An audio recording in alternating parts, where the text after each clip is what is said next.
Welcome to our YouTube channel. My name is Jolitz Fortuna. Ngayon ako ay mag-home service. Ngayon ituturo sa inyo kung paano mag-ribbon step by step. Here we go! Ang uunahin natin ay shampoohan ang buhok ni Madam. Parang pugad ng lawin, di ba? Ayan. Ganito ako mag-shampoo. Hinihimas-himas ko pati anit ni Madam para yung mga namumuong balakubak ay madali lang sumama sa tubig pag nabanlawan. Ayan. Pagkatapos banlawan maigi, takpan ang mukha ay ang buhok ni Madam kailangan tuwalyahin at patiin ng bahagya. Tapos ayan, blower. Ayan, after natin mag-blower si hair, ayan, kailangan natin patuloy ng bongga ha, huwag kakalimutan. Ayan, pagkatapos natin i-blower, apply na natin ng Bremud Performance Milk Rebonding. Ayan ang aking gamit. Bremud Milk Straightening. Letter B ng rebonding. Ang B ay neutralizing. Okay? Ayan ang gamit ko kasi maganda talaga siya. Subok na siya. Mahal pero okay naman para sa ating trabaho. Ayan, ganyan ako mag-apply. Kailangan manipis lang ang pagkuha natin ng buhok. Tapos, hilurin at huwag natin hayaan isagad sa anit dahil baka makalbo si client. Tapos, ang tip ko rin po pala pagka katulad ng buhok ni Madam, may dating ribbon pa siya tapos may bugbog na rin sa kulay. So, kailangan pag-apply natin ng rebonding number 1, wag nating isasagad sa dating ribbon na. Kasi, may tendency masira ang ating gawa. Ayan, kukuha ulit ako, kailangan manipis lang. Ayan. Kasi, kapag kinapalan natin yung pagka-apply, hindi malalagyan lahat ng hibla ng buhok ng client. So, ayan. Kailangan natin hilutin ang buhok ni Madam pagka nilagyan natin ng medisina. Ayan. So, apply. Ayan. Huwag natin kakalimutan mag-gloves, guys, para hindi ma-irritate ang ating mga palad. Ayan, ganyan lang. Hilot-hilot sa buhok ni Madam. Ayan. Para matanggal ang agad lawin sa ulo ni Madam. Pagkatapos dito, ibababad natin ang 35 to 45 minutes. Ayan. After ng 45 minutes, inilahat ko na yung gamot. Pati sa dating ribbon, in-applyan ko na rin. A few moments later. Ibababad ko siya ng 10 minutes or 5 minutes kasi baka hindi na kayanin ng kanyang hair, lalo na yung lower part. Sobrang damage ng hair niya. Kaya ngayon, magbabandaw na kami. Starting to tuwad ulit. Ayan. Papatuyin ko ng bahagya ng tuwalya. Ayan. Tapos lalagyan natin ng tuwalya ang likod kasi baka mapaso ng plancha sa client. Ayan. Blower. After blower, ayan guys, hindi ko na nakuhanan ng step by step ang pagpaplansya. Pero guys, tandaan, para maluto ang rebonding cream number 1, after banlawan, kailangan natin plansyahin ng maigi para maluto ang gamot sa hair. Okay guys, ayan, plansya. Plansyahin lang natin ng maigi. Ayan.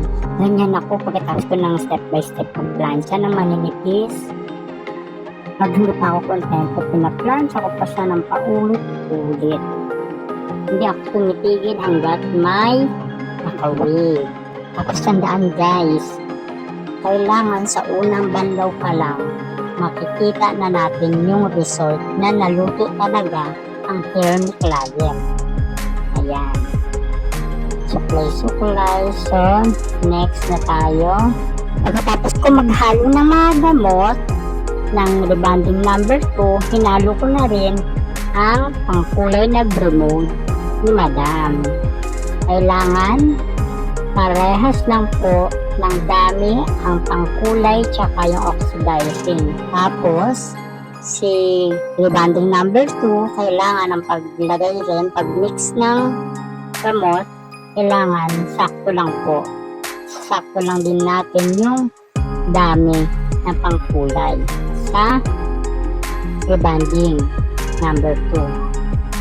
Kailangan kung gaano karami yung pangkulay tsaka oxidizing, ganun din karami yung neutralizing. Ayan, apply na tayo. Ngayon sa pag-a-apply, ganyan ako mag-apply guys. Inuuna ko yung tuktok ko, yung ibabaw. Kasi ako yung tao na parang nangihinay ako. Halos sumabot kami ng 1.5 hours sa pagpa-plancha. Tapos, i-clip lang din natin. So, feeling ko, magkakaroon siya ng rain dahil natupi natin. Kaya ganyan ako mag-apply. Inuuna ko yung ibabaw.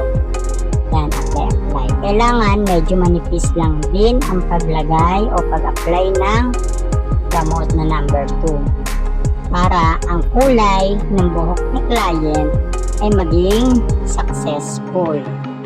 At ang gusto pala ni Madam, hindi masyadong makulay yung color. Kaya ibababad ko lang siya ng 25 to 30 minutes. Ayan, apply.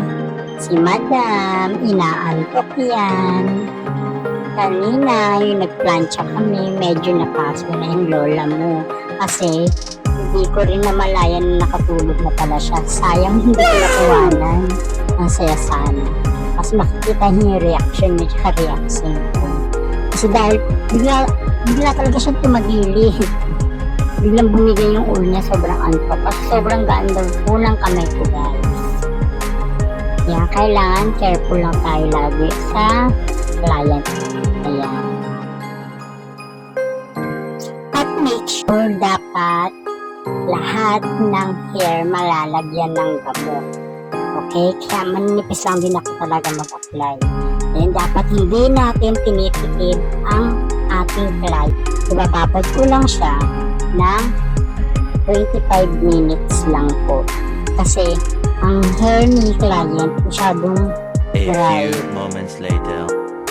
Tapos na rin yung 25 minutes. Pinalawan na namin at after ng banda, konting blower. Tapos, in-applyan ko na siya ng hair botox.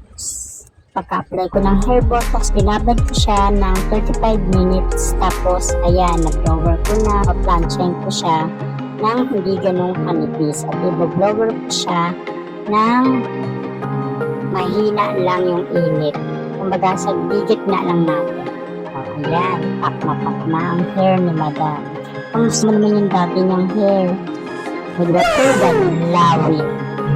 Ayan, tapos na. Thanks God. Dahil natapos na kami. Ayan, thank you na maraming Madam. Sa uulitin ay papunta na ako ngayon sa aking sunod na client. Thank you sa halaman tala, Madam. Dito lang. Where's your mama? Ayan, nandito na ako sa pangalawa kong client. Ito yung pangalawa kong client. Ang papagawa niya lang sa akin ay hair botox at ang kanyang paboritong eyelash extension. Ayan, ang pinaka-paborit niya sa akin. Every month niya nagpapagawa sa akin.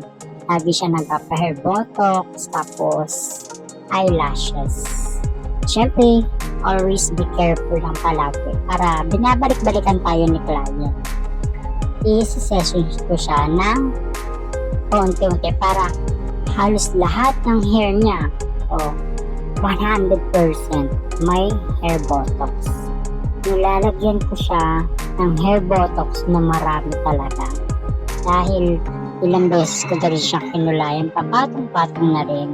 Almost 1 year na rin siyang naniribad ko. Marami na rin siya sa akin binigay na client. Kaya lubos na lubos ako nagpapasalamat dyan kay sis. Dahil yung tiwala niya sa akin, sobrang tiwala niya sa akin.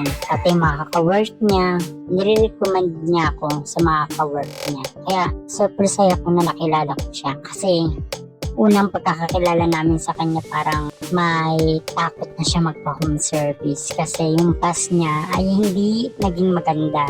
Kasi yung dating gumagawa ng buhok niya, nasira yung hair niya. Yung kinulot daw tapos after nung wash, ayun, nasunog yung buhok niya. Dahil napabayaan daw kasi yung hairdresser niya is hindi lang siya yung ang client. May client din siya sa ibang lugar. Kaya pagka-apply niya, umalis siya. Tapos binalikan siya. Tapos hindi niya na malayan na overcook na pala yung kabaw.